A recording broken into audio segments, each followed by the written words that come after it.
Hello guys, welcome back to my channel. I hope you're all doing well. Today I just wanted to hop on here really quickly and talk about one of my favorite elements of Succession that I've really been noticing this rewatch. What it says about our cast of characters, the corporate world, the world of the uber rich, and how unique it is to media that portrays the uber wealthy. And that is how important it is to see the nameless staff constantly setting up and taking down whatever it may be for whatever event they're at. Basically, anytime we see a large grouping of characters ending up at one particular location, there's some sort of quick sequence that highlights the creation of these spaces, whether it's creating an office in the hospital, whether it's setting up the table for the Thanksgiving meal, and obviously sometimes these scenes have a larger bearing on the episode at hand. Like one of my favorite instances of this is in the Summer Palace. It's particularly ironic to see the staff setting up the mansion and all of the food, the fucking lobster, on rewatch, because you know all the shit with the bag of raccoons is gonna happen later. And so I think this is really interesting for a variety of reasons, but probably the most important and thematically relevant are interpretation of them in relation to Kendall post the end of season 1. Whenever his presence is related to various staff members going about their work, they're there to remind Kendall of what happened between him and the waiter, which in and of itself is a microcosm that encapsulates the idea of these NRPI incidents in cruises, the no real person involved. And I think the show's consistency at highlighting these service workers while they're doing what they do, particularly in relation to Kendall, really goes to show us how disgusting the concept of no real person involved is. I think if Kendall hadn't killed the waiter, he wouldn't fully understand how disgusting it is either. But now that he has this name and this face, and especially when they're in Britain in season 2, his house and his family to reflect on whenever he sees these staff members setting up his office, setting up his meals, taking away his fucking shit-covered laundry, he and the audience are reminded that just because these people aren't rich and fancy and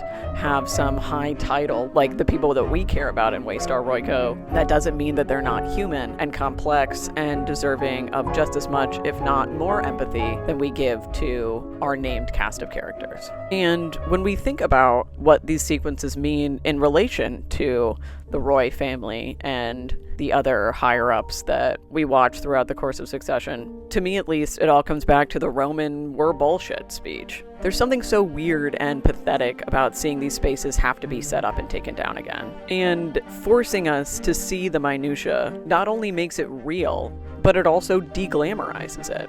The only reason that Kendall or Roman can be a cool guy and do cool, important stuff is because a bunch of people way below their pay grade just went to Office Depot and bought out half the store. And for what, 5 minutes where you feel like a businessman when you're in a hospital or in a hotel in Reykjavik? You know, a particular moment where I really see that highlighted is Comfrey talking to Greg at Kendall's birthday party. She's going through all of these grandiose ideas that Kendall has to, you know, quote unquote, save the vibe. But she also gives an anecdote about she had to buy all these He-Man lunchboxes. But then Kendall decides he doesn't want the He-Man lunchboxes. So now she has all these He-Man lunchboxes sitting in her apartment and she needs to resell them on eBay and, you know, give Kendall's company the receipts. And while I think we all know how baseless this extravagance is on its face, I think it's really interesting to get that sort of empathetic view from someone who truly is on the other end, walking us through what that means for them in their daily lives. While Kendall can go and be sad about the fact that his party went wrong, there's going to be a staff of probably hundreds of people cleaning up all of these stupid ideas that he had to have in there, or like Comfrey, are cleaning up stupid ideas that didn't even get put into the party space in the first place. But, you know, when I talk about Comfrey, I think characters like her or like Greg and Jess, even someone like Telly in the last season to an extent, are such an interesting sort of transition space between that like nameless staff and the elites that we see in the show. And they give us a real day-to-day look at what stupid shit assistants have to take care of in order to keep things looking real. And that's the thing that these sequences really kind of say to me. It's like everything is held together by a string. Especially in the business world, everything is incredibly temporary. You set up quick, you clean up quick, you win quick, and you lose quick.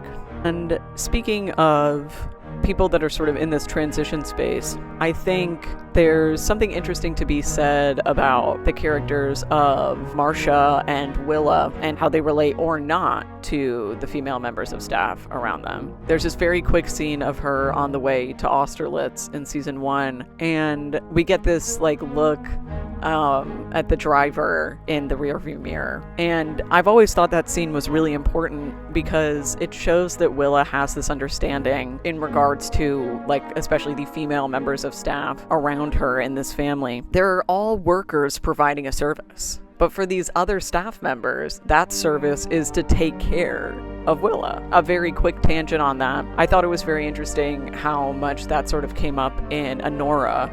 We see this one, maid that seems to be at a similar age as Annie. And I feel like the film is constantly juxtaposing the two and reminding us that, again, whether you're a maid or a sex worker, you are a service worker. And there's a little bit of that with Marcia as well. But Marcia and Nan Pierce, I think, have a really interesting thing when it comes to this.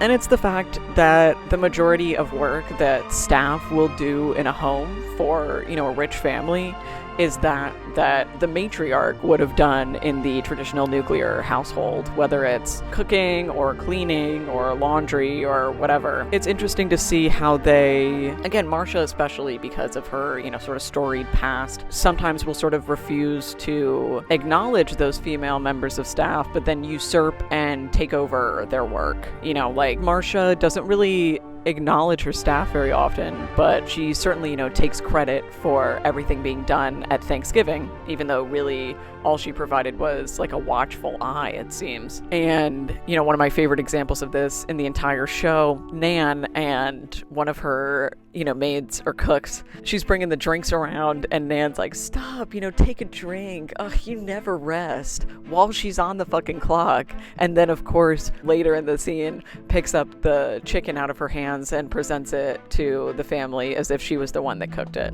And it's interesting how often this is in relation to food, and especially like the excess that these families have around food and the waste. Because think about how often we see scenes of food being set up or food being, taken away, cleaned up, whatever, especially back to the fucking thrown out lobster that like drives me insane. If I were the chick that was throwing it away, I would have just taken that one home. Are you kidding me? It looks so beautiful. I think it's really interesting how often these sequences are around setting up and taking down food, especially when you think about the lack of times we actually see these characters eating these meals and enjoying them. And, sort of back to the quote-unquote bullshit thing.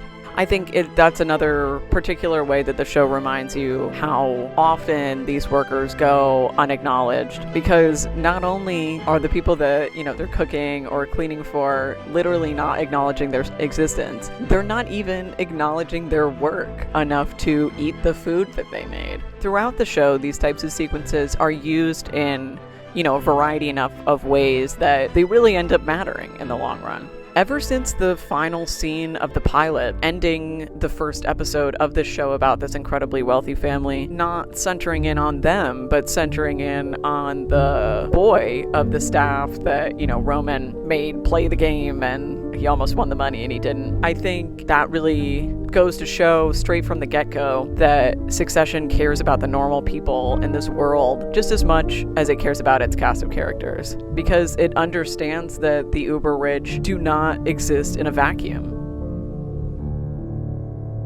Alright guys, that's about it for today. I hope you enjoyed this video. I could probably make a video on Succession every week for the rest of my life and still have something to talk about. And so, as always, if you have any recommendations for any videos, but very particularly Succession-related topics, I would love to hear them in the comments. I haven't just sat down and made a video like this in a while, so that was really nice. I've taken a huge break from YouTube, but I'm coming back little by little, and I have a lot of ideas for stuff I'd like to do throughout the rest of the year.